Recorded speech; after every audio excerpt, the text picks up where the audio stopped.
On en voit de petits, de grands, de semblables, de différents, sous les microscopes des savants. Les uns ont des couronnes douces et se multiplient sans secousse dans les poumons des gens qui toussent. D'autres viennent par les muqueuses sous des formes filamenteuses donner des fièvres contagieuses. D'autres enfin, vraiment très chics, nous viennent par des moustiques et ne sont pas très sympathiques.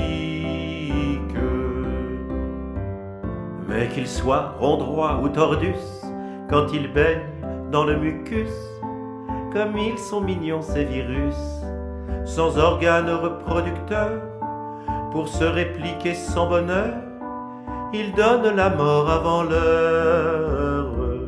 Quand ils entrent dans la cellule, que leur génome ainsi circule, ils se multiplient sans scrupule, privés d'amour et de tendresse. Les virus sont pleins de tristesse, s'ils nous tuent c'est par maladresse.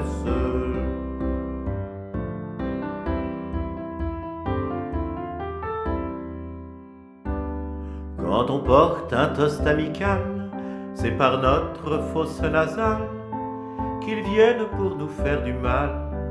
Et si sans masque on se déplace, on leur ouvre tout un espace pour être vraiment efficace. Virus de gueux, virus de roi, tous sont soumis à cette loi. Ils nous tuent sans savoir pourquoi. Maudit virus, ah que vous êtes bête de nous couper la tête, car c'est votre mort qui vous guette.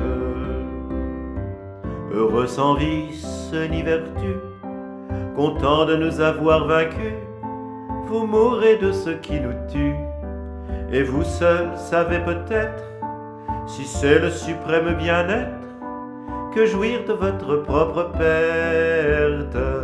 Et s'il faut, comme je suppose, une morale à cette glose, je vais affirmer une chose, malgré tous les doctes corpus de nos grands savants, les virus méritent d'être mieux connus,